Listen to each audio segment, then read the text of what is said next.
Veille de Pessah, la loi juive nous ordonne de brûler le Chametz. S'ajoute à cela une coutume rapportée par le Rav Chaim Falaji dans son livre Moed Lekol Chai.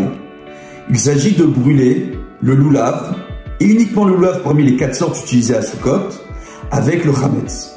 Pour quelle raison? Le Rav Chaim Falaji nous explique que cet acte circonstanciel de préserver le loulav depuis la fête de Sukkot jusqu'à la fête de Pessah pour ensuite le brûler avec le Chametz constitue là, tout simplement, un acte circonstanciel pour protéger notre foyer. De quoi exactement?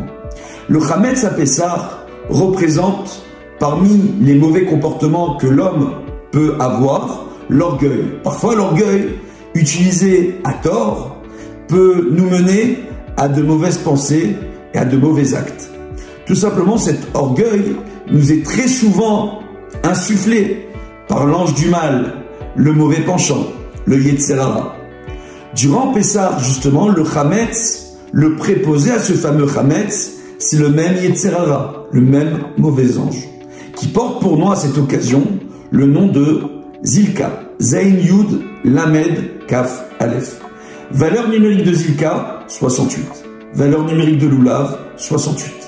En conservant le Loulav et en le brûlant veille de Pessah, il faut avoir pour intention de se débarrasser de son orgueil, de se débarrasser de ses mauvais comportements, insufflés tout simplement et conseillés par notre mauvais penchant, pour pouvoir s'adonner totalement à l'étude de la Torah de façon quotidienne et afin de s'améliorer à travers cette même étude.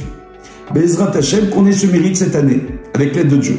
Il y a une autre ségoula concernant le loulav qui se finalise au moment de l'Ag BaOmer. Mais cela, on en parlera à l'occasion de l'Ag BaOmer.